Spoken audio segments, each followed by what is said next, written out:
তোমাকে না গাঁজা কিনতে টাকা দিয়েছিলাম, টাকা দিয়ে কি করলে? টাকা দিয়ে 1 প্যাকেট কারিকর বিড়ি কিনেছি। এই নাও তোমার গাঁজার তরকারি। আরে রাখ তোর গাঁজার তরকারি। ওকে টাকা দিয়ে আমি বড়ই ভুল করেছি। ওকে টাকা দেওয়ার আগে আমার 3 মাস ভাবা উচিত ছিল। রাত্রে ঘুম হয় না আমার, কেন জানো? ভয়ে। এ শালা মাঝরাতে চেঁচিয়ে ওঠে, বাবা কারিকর বিড়ি খাবো, কারিকর বিড়ি খাবো। আকিস বিড়ি খাবি, কারিকর বিড়ি খাবি, ইকবাল বিড়ি খাবি?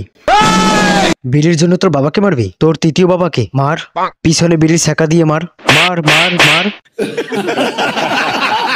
ওই বিড়ি দে, বিড়ি দে, বিড়ি দে বলছি, যা বাকশালা। মাত্র 1 প্যাকেট বিড়ি।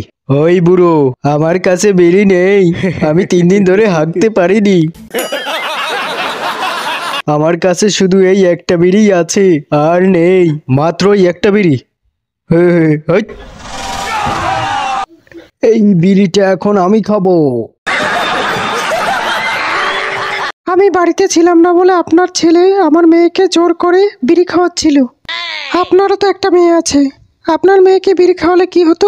দেখুন ম্যাডাম, এরকম করে বলবেন না। দুজনে বাচ্চা ছেলে মেয়ে, কারিকর বিড়িতে একটা টান দিয়েই ফেলেছে। আমি আজ জেনেছি আপনার মেয়ের কারণেই আমার ছেলে আজকে বিড়ি খাওয়া শিখতে পেরেছে। বিড়িতে আর 2টো টান দিতে পারলে জীবনে অনেক উন্নতি করবে।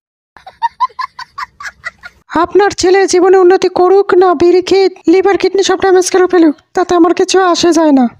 আপনার ছেলে আমার মেয়েকে এই সিগারেটের খোসাগুলো দিয়েছিল। আপনার ছেলেকে বলুন এই সিগারেটের খোসাগুলো নিয়ে যেতে।